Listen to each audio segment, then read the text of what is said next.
Hello and welcome to the Box Seat, Perth Racing's video previews of racing at Ascot on Saturday, the 20th of February 2021, where the weather will be perfect, 30 degrees and sunny. The track will be a good 4, the rail at 5 metres, and race number 1 is the Ascot Autumn Racing Carnival is coming maiden. It is over 1,400 metres, and we're going to go down to the provincials at Bunbury and watch the last start effort in defeat of Yardman. At the moment, 7 off the lead. In the straight, they run at the 300. On the inside, Yardman, joined by Junior Senorita. The outside coming home is Bay Bazaar, something ready, and then came Antique Jewel inside the 200 and hitting the front, Bay Bazaar, something ready. Now Antique Jewel winding up when it's all over. It's Bay Bazaar fighting back Junior Senorita, though. Ginger Senorita.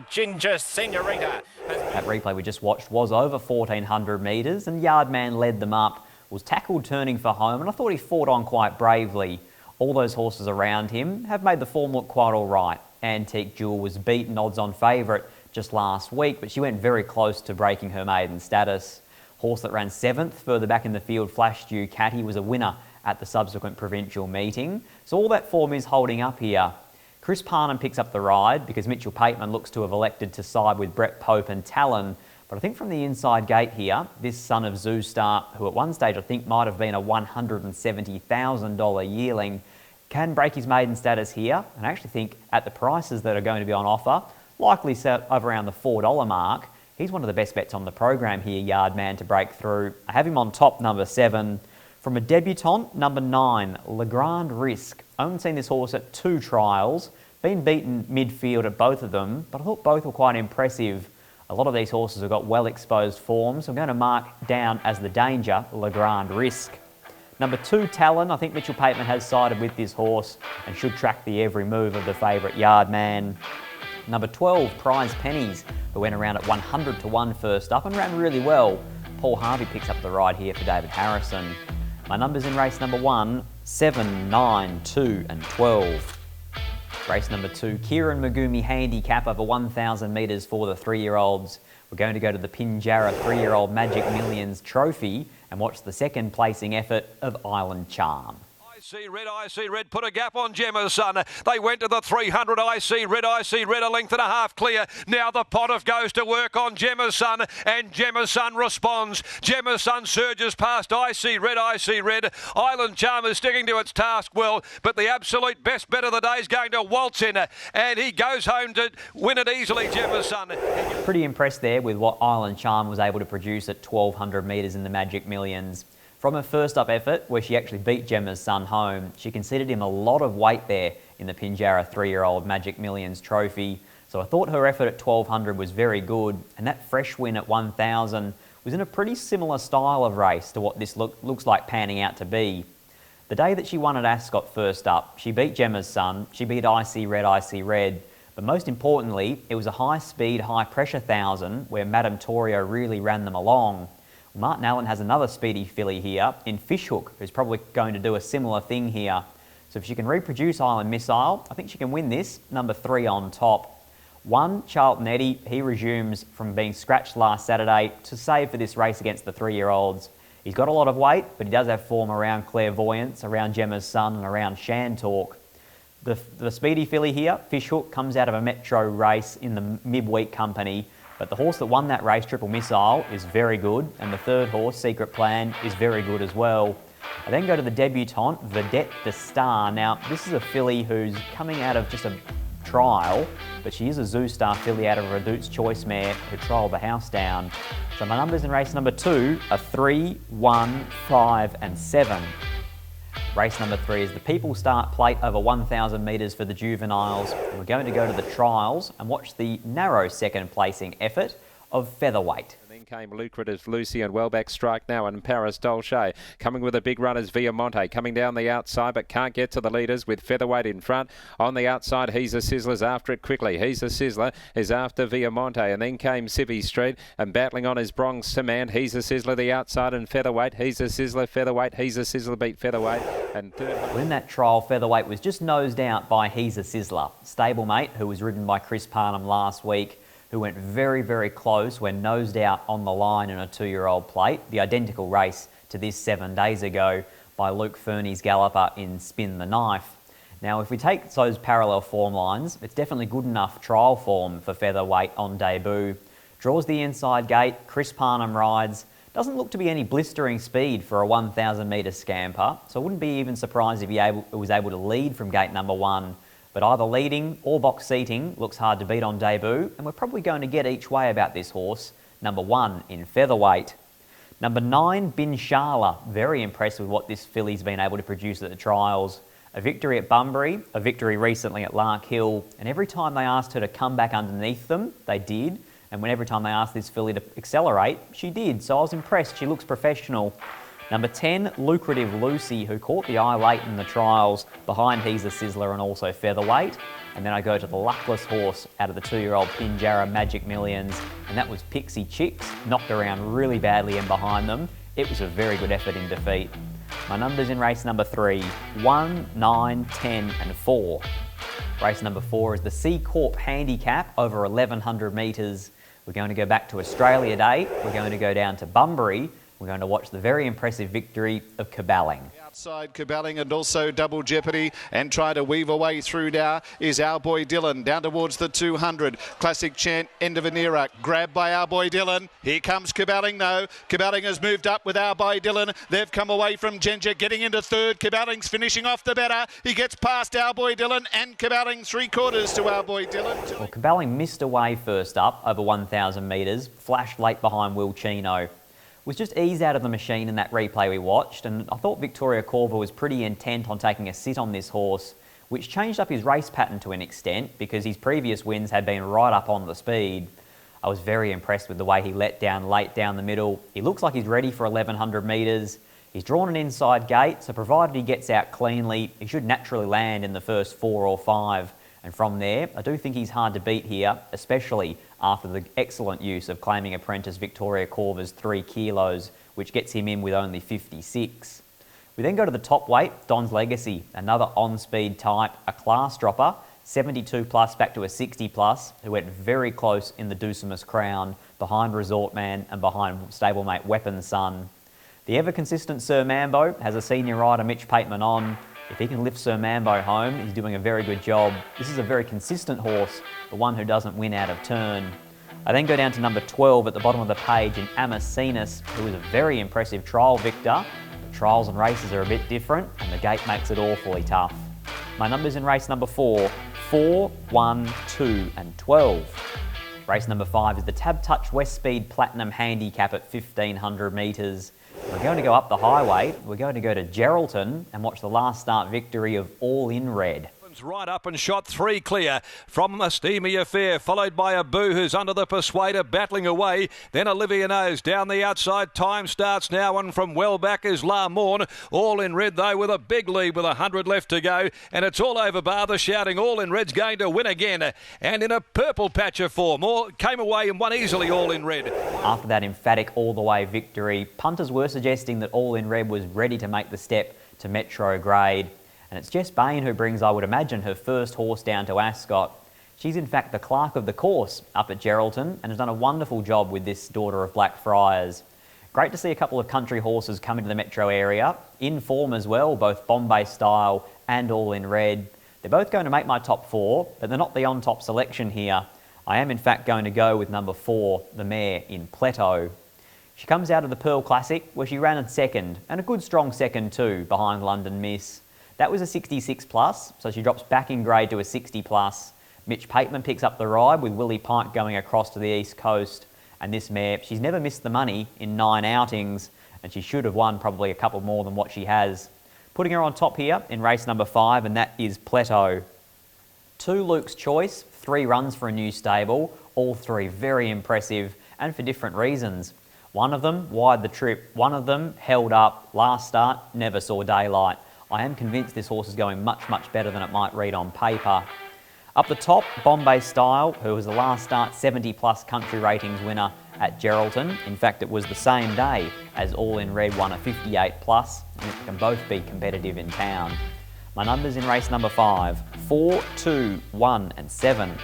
Race number 6 is the Amelia Park Handicap, a 72 plus 1400 metre race. And we're going to watch the Ducimus Crown victory of Resort Man. Over on the inside, Weapon Son quickly went through to join Captain King. Don's Legacy sticks on with them though. Here's Resort Man starting to wind up with a head full of steam at the 150. Weapon Son, Don's Legacy on the outside. Resort Man, it's Weapon Son against the rail. Don's Legacy in the middle from Resort Man. What a ding dong go! They split the line. Not sure. Tight go between them. In that race there, Resort Man had the blinkers attached for the first time at the races, and Michael Lane from the wide gate made the public announcement that they were going to ride him back worse than midfield. He was able to track up 3 wide with cover, he was able to sustain his finishing burst, and I thought it was near on career best from Resort Man. The blinkers might have done the trick here, Chris Parnham might have done the trick as well, and he's drawn a perfect gate here to let the speed cross in front of him. There is an abundance of it, lots of horses in this field who have got pace, the likes of Laurentinio, the likes of Weapon Son, the likes of Peppy Jack. They're going to get along at a good clip, and I think Chris Parnham from Gate 5 will have Resort Man sitting midfield with cover, and if he can reproduce that turn of foot from last start, he should be very hard to hold out here, and he can build on his imposing record. This would be his 6th win from only 12 outings if successful.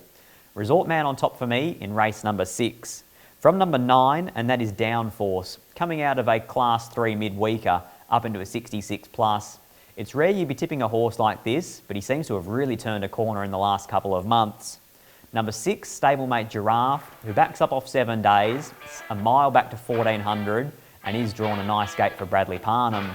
Then we go to number 1, Not to be Missed. How could you miss this run in replay? We saw it there when we watched Resort Man winning. Not to be missed was the grey that was flashing down the outside late.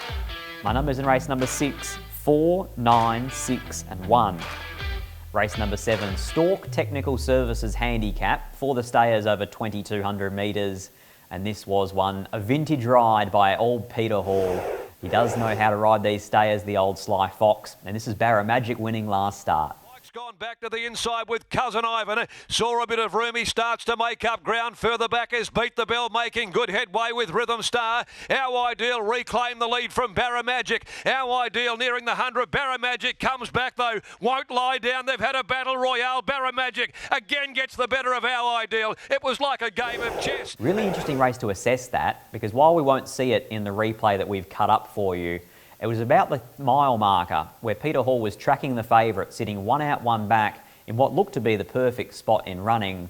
But he knew his horse Barra Magic and rode him like the best stayer in the race. He whipped around them, he took on the leader in Our Idol, and then Mitch Pateman had to pop off heels, sit to the outside, and in the end they ran a very impressive 1-2 between them and dominated the race from out in front. Barra Magic proved the toughest stayer that day and probably was simply outridden Peter Hall at his staying best.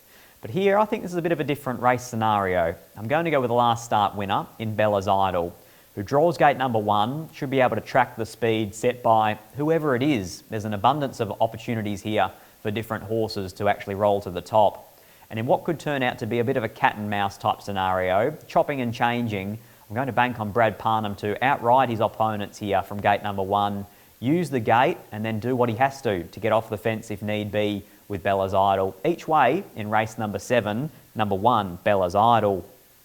2, Cousin Ivan was in that replay that we just watched. I'm not convinced he was actually overly suited sitting close handy to the speed. So in a rare scenario, maybe drawn wide is actually a benefit for him to be able to build up into the race 3 deep with cover. Can't leave Barra Magic out of the top 4. He's racing too well and Peter Hall's riding him too well. We then go to number 8, Defiantly, who was beaten last start in a ratings race up at Geraldton, but at best is good enough here. My numbers in a pretty evenly graded stayers event are 1, 2, 3 and 8. Race number 8 is the Detonator Stakes. It's a listed level over 1800 metres. It is the feature on the program Ascot on the weekend. We're going to go to Pinjarra and watch a 78 plus mile. So the replay horse is Harry Thomas winning, but it's Last of the Line running 2nd, Friaresque running 3rd, Montalina running 4th, add in Divine Shadow, and also She's a Light. Lots of horses to watch in this replay. Montalina, homeward bound Harry Thomas, clear by 2, last of the line. Now he's being asked the big question. Friaress keeps coming down the outside, further back behind them Paddy Shadow, but Harry Thomas had shaken them all off with 100 left to go in the last, and Harry Thomas is home and hosed. Harry Thomas is going to sleep, won it by 2 lengths. Second last of the line, Friaress has run third. This is such an intriguing race for so many reasons. We've got Trap for Fools, a Metro 110 rater at set weights and penalties who looks absolutely thrown in. But where does he get to from the gate? I don't think anybody can answer that question. Montalina, 53 kilo minimum. Last of the line, drawn awkwardly. A much better gate for Divine Shadow. A shocking gate for She's a Light. Friaress drawn in the middle. And then Harry Thomas, who just concedes almost every horse so much weight that it looks like he can't win. There's so many different form lines clashing here. There's so many different weights to analyse in the set weights and penalties conditions. And in the end, I decided to have a bit of a throw at the stumps. And I'm going to go here with Divine Shadow, who in that replay ran 8th, but was first up fresh at a mile. Second up at 1800, drawn a nice gate. I think he's quite a progressive stayer here, and he might be able to get the job done at double figures, or at least run us an each-way race. Montalina, who came charging down the outside in the last furlong in that replay. She's going to go around as favourite. Chris Parnham rides at 53. She's drawn a wide gate, but she could be anything, this mare. She's only just putting it together, and her best is so impressive. Number 3, Trap for Fools. He's probably going to be the best weighted horse in the country on the weekend, but he's drawn in gate 16 of 16, and there's at least 4 horses drawn underneath him who are all going to be settling on speed with him. I then go down to number 6, Utgard Loki, who concedes a lot of weight to Trap for Fools from their summer carnival encounters, but from 3 back the fence, he probably does get the right run to win. My numbers in a wide open Detonator Stakes for 2021, 14, 16, 3 and 6. Race number 9 is the Crown Sports Bar Handicap over a mile. The last start victory of Seminole Brave, where he narrowly defeated Recapitulate. Classy Macros into the action, waiting for the run behind them. Eurasia, McGruddy trying to work around heels, finds a bit of daylight now, and further back in the field, What About Moi? Seminole Brave, ranged up, grab Recapitulate, got its neck in front, down the outside, coming is Eurasia, Seminole Brave clinging on, and Seminole Brave has won it. Those 2 horses do battle again here. Seminole Brave, who in that replay we watched did a super job to charge across from a wide gate and sit in the breeze. Will Sean O'Donnell adopt similar tactics here? He's drawn another horrible gate on paper. There's a bit more speed in this, and I just wonder whether he might do it tough. Recapitulate, however, he looks like finding the top for Lactar Rumley, and he is a very honest, very consistent type. I'm going to mark one of my better bets here on the program as an each-way proposition, this mare. I'm thinking we'll see somewhere between $12 and $15 in fixed odds early markets. I think that Mitch Pateman gets along really well with this mare. She's deliberately kept fresh. She's drawn a gate. Her name is My Fair Ballantine, and I actually think she's in career best form here, so I'm happy enough to push her in the last. That's number 4, My Fair Ballantine. 2, Recapitulate. You know what you're going to get from Helen Harding's galloper. He'll roll to the top. He'll give a kick at the top of the home corner, but he will be vulnerable late. Number 6, Zatorio's, has gone to a new level the last 2, a 65+ winner, and then narrowly defeated at Pinjarra last start. Down to number 16, Miss Marietta, who comes from an alternate form reference, the Pinjarra Pearl Classic for the fillies and mares, where she absolutely charged through the line in an eye-catching display. My numbers are in the last, 4, 2, 6 and 16.